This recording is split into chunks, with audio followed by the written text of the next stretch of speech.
Hello Everglades students and parents. This week we're going to be doing jumping and landing in our PE class. I've got my friend here, Evelyn. She's going to be supervising me while I do some videos for you. Before we get started with our jumping and landing, we have to stretch. And as you can see, I haven't been stretching much over these days at home. Right now I'm working on that quadricep. That's the top part of my thigh. I think the dog didn't like it. Anyway, when you lean back on your elbows, that stretches it even further. If you really are good, you can lean all the way back on your shoulders. But see how my knee came up? That means my leg is too tight. I'm not going to force my leg down though, because I don't want to injure myself. Okay, now I have to do the other leg. And you can do these along with me if you like. This one's a little bit tighter. Okay, I'm going to lean back on my elbows to stretch it further. And then back to my shoulders. Boy, it's really, really tight. And then I raise back up. Okay, time for some butterflies. You wiggle your legs, wiggle, wiggle, wiggle, wiggle, and then stretch forward.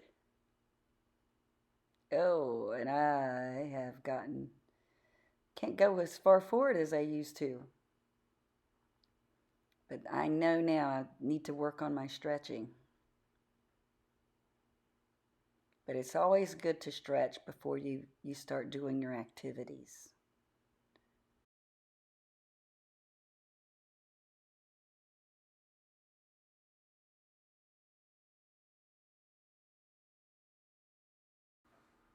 On the takeoff, you want to stand flat-footed and swing your arms down low and push off.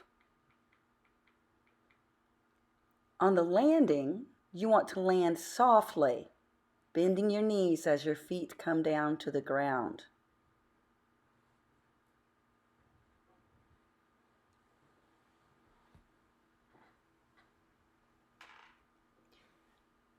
Many of us have probably played the game of hopscotch before, where you're taking off on 2 feet, landing on 1, or taking off on 1 foot and landing on 2. Finding a place to play hopscotch, it can be hard sometimes if you don't have a piece of chalk to draw a grid. So if you're at home and you don't have a piece of chalk, you have to come up with some way of making a grid.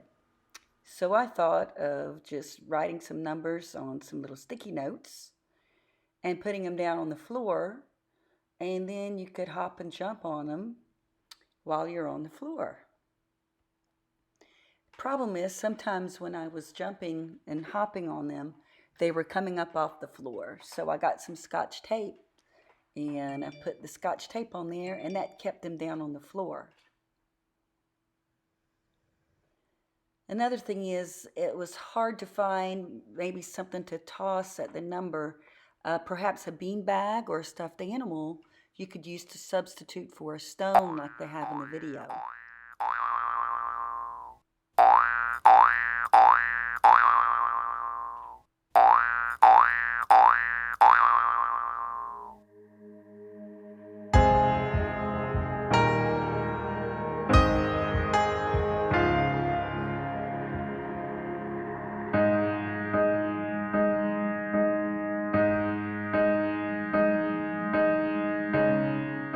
Well, boys and girls, that's about it for today. Go out and have some fun making your own game of hopscotch.